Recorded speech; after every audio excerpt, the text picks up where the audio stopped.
I'm Gretchen Schultz, and I'm here with American Musical Supply. Taking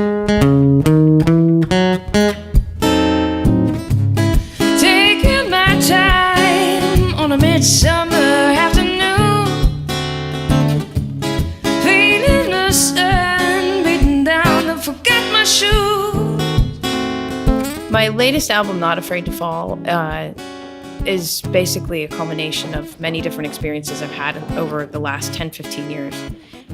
Influential people would be like Bonnie Raitt, Sheryl Crow, even as far back as the Andrews Sisters for their harmony. I love their harmony. They were so tight. You just don't have that anymore.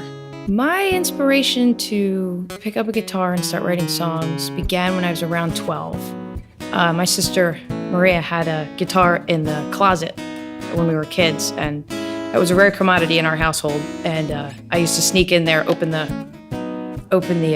guitar case, even after being told not to, and I'd just pluck the strings here and there. And my older sisters eventually went out and bought me a starter guitar to work with. And from then on, it was basically, whenever I felt something, I would use pen and paper to write it down and the guitar to express it. My favorite part of putting this album together had to be the fact that I got to, one, work with the other two guys, Mike DeAngelis and Mike Rampone, the drummer and bass player, through this whole process. We came from a funny backstory. I was singing with their guys with Modzilla, and that didn't work out, but I really connected well with the other two fellas, and they said, hey, if you're doing, any originals, do you mind if I said, oh man, I would love that. So they helped me figure out all the different parts for their instruments. And it was pretty cool to see what their ideas were for the drumming and the bass. But my absolute favorite part about it was being able to do the crowdfunding, all of the people that, threw me high fives and you can do this and do it and go at it. And even Chris, she's, come on, you gotta do this, you gotta do this. She put the fire under my butt and told me, this is your deadline, you have to do it by this day. I'm like, oh boy, here we go. So I think it was the love, the amount of love and that was poured out by all these folks that wanted to hear it, that wanted to see it happen. Funny story, the front cover I had worked on for weeks with my graphic artist, Candy Best. And the name was fine. The name was fine.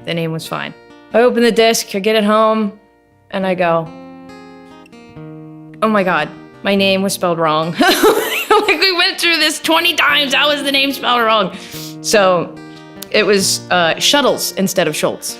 I like the Audix microphones, two particularly. I have the i5, which I use for percussion when I play either the djembe or the slap top cajon.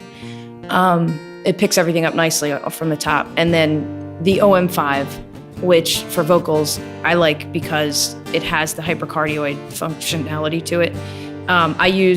When I play, I typically use two TC Helicon pedals, and I find that there's a lot of interruption from the drum kit behind me. So with regular 58s, for some reason it picks all that up and it garbles what I'm trying to do with the harmony pedal that I have. So I explored it with the OM5, and it seems to work much better with that direct feed to your voice, and it doesn't pick up as much as the other stuff, so it saves you when you're trying to use harmony pedals and the like. Advice for someone who's recording their first album. Write everything down. When I say write everything down, I mean everything.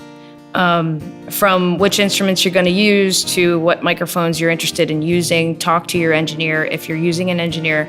If you're doing it on your own, get advice from other fellow musicians who've done it.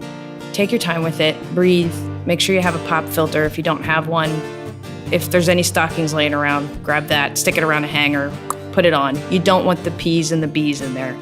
Just ask advice from any other artist you might know that has done it before, and make sure that you take your time with it, because it is your baby, and once you record it, that's it. That's all it's done. It's out there. Do I have any new projects that I'm working on? Actually, there's several. One I don't know that I'm allowed to talk about yet, but I'm excited about it.